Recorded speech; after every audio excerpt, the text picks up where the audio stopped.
কিছু সাংবাদিক কতটা সাংঘাতিক হতে পারে, কিছু গণমাধ্যম মানুষকে যে ফাঁসির মঞ্চ পর্যন্ত নিয়ে যেতে পারে, তার বেশ কিছু প্রমাণ আজকে আপনাদেরকে দিব। জুলাই যোদ্ধা তাহরিমা জান্নাত সুরভির বিষয় নিয়ে আপনারা অনেকেই বুঝতে পেরেছেন একজন সাংবাদিক অনেক কিছুই করতে পারে। অপসাংবাদিকতার মাধ্যমে একজন মানুষের জীবনকে তছনছ করে দিতে পারে। প্রথমে আপনাদেরকে একটা ভিডিও দেখাই। এই ভিডিওতে যাকে দেখছেন তিনি হচ্ছেন জুলাই যোদ্ধা তাহরিমা জান্নাত সুরভি। তাকে গ্রেপ্তার করা হচ্ছে, 50 কোটি টাকা চাঁদাবাজির অভিযোগে তাকে গ্রেপ্তার করা হচ্ছে।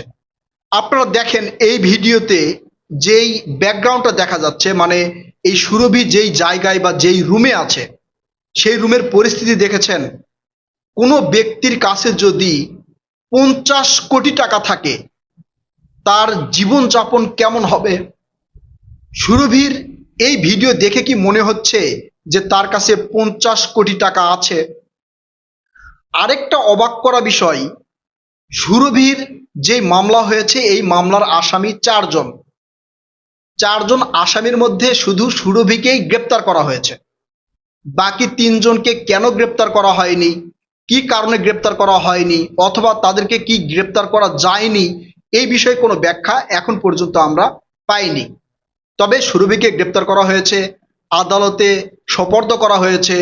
আদালত আজকে তাকে 2 দিনের রিমান্ডও দিয়েছেন। সুরভি আদালত থেকে বের হচ্ছিলেন এবং মিডিয়ার সামনে বলছিলেন যে এই মামলার কোনো তদন্ত রিপোর্ট আদালতে জমা দেওয়া হয়নি, তারপরেও তাকে 2 দিনের রিমান্ড দেওয়া হয়েছে। এটা আইনি বিষয়, আদালতের বিষয়। আদালত প্রমাণ সাক্ষ্যের উপরে ডিপেন্ড করে বিচার করেন।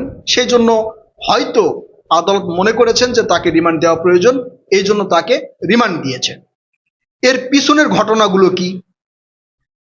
আমরা বেশ কিছুদিন আগেই এই তাহরিমা জান্নাত সুরভির বিষয়ে অনেকগুলো নিউজ দেখেছি এবং সেই নিউজ করেছেন কালবেলার মাল্টিমিডিয়ার সাংবাদিক নাইমুর রহমান।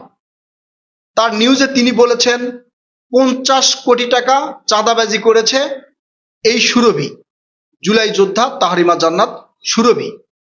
50 কোটি টাকা কার কাছ থেকে চাঁদাবাজি করেছেন এবং কে তাকে 50 কোটি টাকা দিয়েছে, কি স্বার্থে তাকে 50 কোটি টাকা দিয়েছে, সেই বিষয় নিয়ে কিন্তু আমাদের কাছে এখন পর্যন্ত স্পষ্ট নয়, বা তার ব্যাখ্যাও কিন্তু আমরা পাই নাই। তবে এখানে আরেকটা বিষয় হচ্ছে, সাংবাদিক নিউজ করলো 50 কোটি টাকা চাঁদাবাজি করেছে, কিন্তু মামলায় 50 কোটি টাকা উল্লেখ করা হয়নি। এর পরপরই বের হচ্ছে একের পর এক থলের বিড়াল। আপনারা সোশ্যাল মিডিয়ায় একটা কল রেকর্ড দেখেছেন। সেই কল রেকর্ডে এই সাংবাদিক নাইমুর রহমান জুলাই যোদ্ধা সুরভিকে কক্সেস বাজার নিয়ে যাওয়ার বিষয়ে কথা বলছেন। এছাড়াও আরেকটি ভিডিও দেখেন ভাইরাল হয়েছে। এইখানে এক ছেলে বলছে যে এই যে সাংবাদিক নাইমুর রহমান, তিনি আপোষ করেছেন, আপোষনামার কপিও তার কাছে আছেন। কি বিষয়ে আপোষ করেছেন? এই সুরভির সাথে তার একটা ঝামেলা হয়েছিল, সেই বিষয়ে আপোষ করেছেন। এবং সেখানে তার মানে এই যে সাংবাদিক নাইমুর রহমানের বাবাও কিন্তু সেখানে ছিলেন। একের পর এক এই তথ্যগুলো যখন বের হয়ে আসলো, তখন আগুনে ঘি ঢালার মতো আরেকটি তথ্য সামনে আসলো। এই মানে সুরভিকে গ্রেপ্তার করার বিষয়টা নিয়ে সাংবাদিক নাইমুর রহমান স্বরাষ্ট্র উপদেষ্টার সাথে একটা ছবি প্রকাশ করেছে এবং সেই ছবি দেখিয়ে নাকি তিনি বলেছেন যে স্বরাষ্ট্র উপদেষ্টা তাকে সন্তানের মতো দেখেন, তার সাথে খুবই ভালো সম্পর্ক। স্বরাষ্ট্র উপদেষ্টার সাথে একটা ছবি থাকলে সাংবাদিকতার পাওয়ার যদি এত ঊর্ধ্বে যায়, তাহলে অন্তর্বর্তীকালীন সরকারের প্রধান ডক্টর মোহাম্মদ ইউনূসের সাথে যদি ছবি থাকে, তাহলে সেই সাংবাদিক কোন পর্যায়ে যাবে? শুধু এই বিষয়টা না, সাংবাদিকতা বা অপসাংবাদিকতা মানুষের জীবনকে তছনছ করতে পারে এবং ফাঁসির মঞ্চে দাঁড় করিয়ে দিতে পারে। সেই বিষয়ে আপনাদেরকে কিছু বলি। আপনারা জানেন আন্তর্জাতিক অপরাধ ট্রাইব্যুনালে যুদ্ধা অপরাধীদের বিচার কার্যক্রম শুরু করেছিল ফ্যাসিস্ট আওয়ামী লীগ সরকার।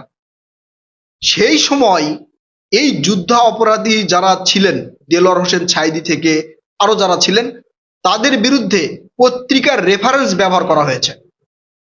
পত্রিকায় যে নিউজ হয়েছে সেই নিউজের রেফারেন্স ব্যবহার করে তাদের বিচার কার্যক্রম পরিচালনা করার জন্য, মানে বিচার কার্য পরিচালনার সময় উপস্থাপন করেছে আইনজীবীরা। বিষয়টা বুঝতে পেরেছেন?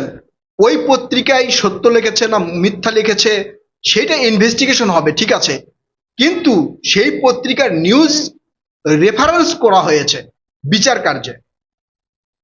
তার মানে যদি পত্র পত্রিকা অথবা সোশ্যাল মিডিয়া খুব একটা গ্রান্টেড না, যদি মেন স্ট্রিম মিডিয়ায় কোনো সংবাদ প্রচার হয় সেটাকে রেফারেন্স হিসেবে ব্যবহার করা হয় বিচার কার্যে।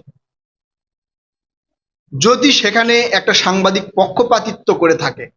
পক্ষপাতিত্বমূলক নিউজ করে থাকে, তাহলে যার বিরুদ্ধে বিচার হচ্ছে তা সে কোন পর্যায়ে যাবে?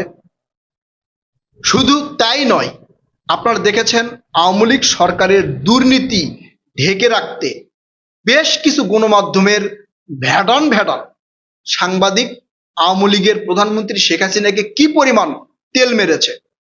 তিনি বিদেশ থেকে আসলে প্রেস কনফারেন্স করেন বা সাংবাদিকদের সাথে কথা বলেন, সেই জায়গায় সাংবাদিকদের যে প্রশ্ন, সেই প্রশ্নগুলো যদি আপনারা দেখেন বা পর্যালোচনা করেন, একদম অবাক হয়ে যাবেন। মনে হয় সেখানে তেলের গুডাউন নিয়ে তারা যায়, বিনিময়ে তারা অনেক কিছু পায়। সরকারের পক্ষ থেকে সাংবাদিকদের প্লট দেওয়া হয়, সরকারের পক্ষে নিউজ করার জন্য তাদেরকে মানে ডিমোশন থেকে প্রমোশন দেওয়া হয়। তিনি হয়তো ছিলেন প্রতিনিধি, হয়ে যান বিশেষ প্রতিনিধি, অথবা হেড অফ নিউজ, অথবা হচ্ছে প্রেস কাউন্সিলের কেউ একজন হয়ে যান। এটা হওয়ার জন্য সাংবাদিক তেল মারা শুরু করে। এখন মেন ঘটনায় ফিরে আসি।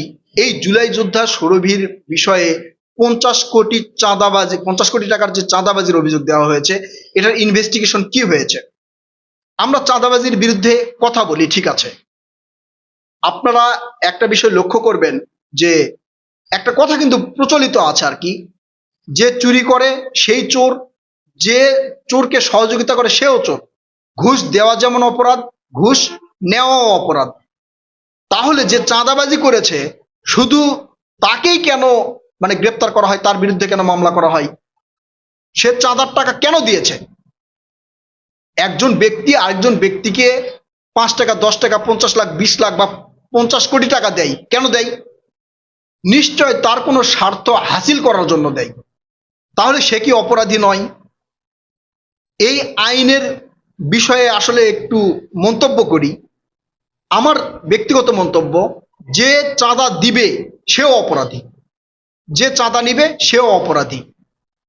কারণ চাঁদা দিবে তার স্বার্থ হাসিল করার জন্য, আর চাঁদা নিবে সে আর্থিকভাবে লাভবান হওয়ার জন্য। এই জন্য দুইজনকে গ্রেপ্তার করা দরকার। আমি সুরভিকে ধোয়া তুলসীর পাতা বলছি না, আমি নাইমুর রহমানকে একবারে ডিরেক্টলি দোষী বলছি না। তবে যেহেতু মেন স্ট্রিম মিডিয়ায় প্রকাশ হয়েছে 50 কোটি টাকার চাঁদাবাজির বিষয়, সেই 50 কোটি টাকার চাঁদাবাজি কার কার কাছ থেকে করেছে, কেন করেছে, কি উদ্দেশ্যে তারা চাঁদা দিয়েছে, বিস্তারিত অনুসন্ধান জানা প্রয়োজন। আমি ব্যক্তিগতভাবে অনেক জায়গায় খবর নিলাম, আসলে 50 কোটি টাকা চাঁদাবাজির যে অভিযোগ, এটা পুরোপুরি সত্য নয়। তবে তার বিকাশের কিছু লেনদেন মানে দেখা গিয়েছে, সেগুলো কোথা থেকে আসছে, কেন আসছে, এই বিষয়ে স্পষ্ট হওয়া যায়নি। যদি সাংবাদিক নাইমুর রহমান তিনি ব্যক্তিগত আক্রোশে, ব্যক্তিগত স্বার্থ হাসিলের জন্য যদি এটা করে থাকেন, তাহলে তার বিচার আমরা দাবি করি এবং তার নিউজ করার বিষয়টা নিয়ে নিন্দাও জানাই। সুরভি যদি অপরাধী হয়ে থাকে তাহলে সুরভির বিচার হোক, তবে বিচার হোক ন্যায্য পন্থায়, বিচারটা হোক সঠিকভাবে। যে যতটুকু অপরাধী তাকে ততটুকু অপরাধী করা হোক। কেউ 5 টাকার অপরাধ করলে তাকে 5 টাকার অপরাধী করা হোক, কেউ 10 টাকার অপরাধ করলে তাকে 10 টাকার অপরাধী বলা হোক। সে যদি 1 কোটি টাকা চাঁদাবাজি করে, তাকে 50 কোটি টাকা চাঁদাবাজির নিউজ করা একদম উচিত হবে না। প্রিয় দর্শক, আপনারা কি মনে করছেন? আপনারা আপনাদের মূল্যবান মতামত কমেন্ট করে জানাবেন।